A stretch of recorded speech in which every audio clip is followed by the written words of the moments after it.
Bienvenue dans un nouvel épisode de GCN en français. Dans cette vidéo, je vous montrerai le vélo Colnago V4 RS utilisé par le petit cannibale Tadej Pogačar depuis le début de ce Giro. Je vous donnerai tous les détails ainsi que le poids total de cette machine. Mais avant, je vous rappelle de vous abonner à notre chaîne GCN en français pour ne rien manquer de la planète cyclisme. N'attendons pas plus longtemps pour aller voir ce splendide vélo.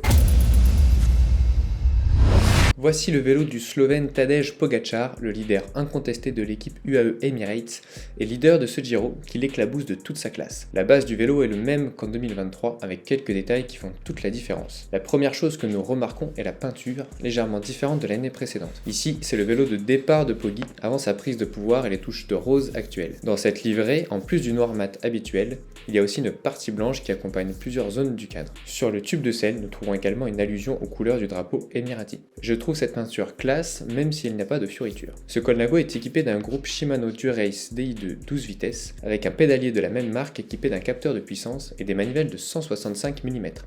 Le Slovène a donc raccourci la longueur par rapport au passé puisqu'il utilisait des manivelles de 170 mm.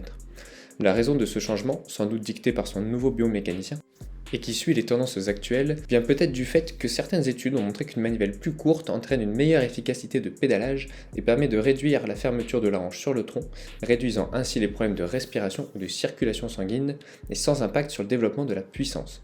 Une modification que beaucoup ont d'abord apportée sur les vélos de contre-la-montre, mais que certains, comme Tadej, apportent également aux vélos de route. Toujours sur la transmission, nouveauté également cette année, les plateaux sont des Carbon TI en 55-40 personnalisés pour l'équipe Emirati, avec une cassette de 11-34.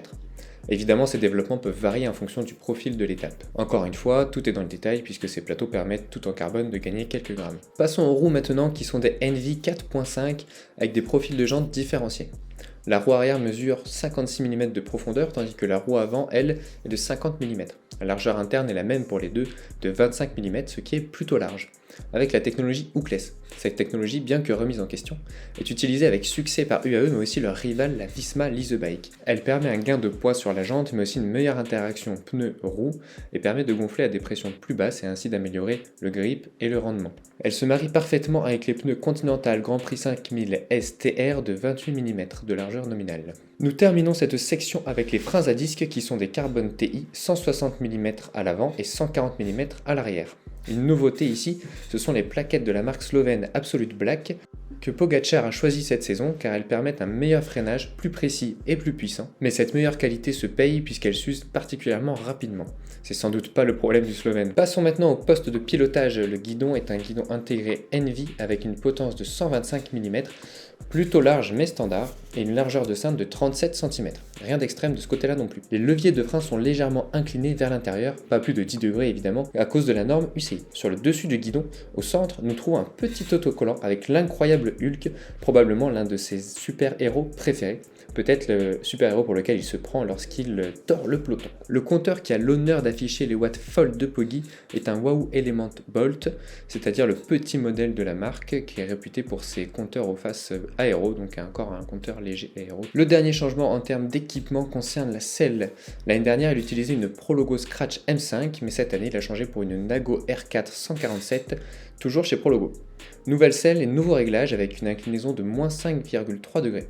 Un choix fait en début de saison, sans doute toujours avec son biomécanicien. En général, avec ce choix, on cherche à améliorer la stabilité du bassin tout en diminuant les pressions sur le périnée, notamment lorsque le bassin est basculé vers l'avant sur des positions de course agressives. Porte-bidon élite en carbone léger, chaque gramme compte, et bidon assorti. Et nous terminons avec les cotes et dimensions du vélo de Tadej Pogačar. Il mesure 1m76 et pédale sur un cadre de taille 48,5, un XS, plutôt une petite taille compte tenu de sa hauteur de selle de 72,6 cm, peut-être pour un gain de poids ou de rigidité. La distance entre le bout de la selle et le centre du guidon est de 58,2 cm, plutôt allongé pour son gabarit, sans doute grâce à la potence, plutôt longue pour une potence de série, et à la géométrie du Colnago, longue également. Le recul de selle est de 5,2 cm, la différence entre la hauteur de selle et le guidon de 10 cm, somme toute très classique. Le vélo ainsi équipé avec pédale, porte-bidon et compteur s'affiche à 7 kg et 300 g, assez léger pour une machine prête à rouler, et environ encore 100 à 150 g peuvent être perdus en optant pour des roues basses, voire très basses pour les étapes de haute montagne. Alors, qu'avez-vous pensé de ce vélo Colnago V4 RS de Tadej Pogačar, le maillot rose? Moi perso, j'aime beaucoup l'équipement et je serais ravi de rouler avec, mais pas sûr que j'aurai les mêmes performances malgré tout. Si la vidéo vous a plu, n'oubliez pas de mettre un pouce, de commenter, tout ce que vous voulez. Et je n'ai plus qu'à vous dire, roulez bien et à bientôt!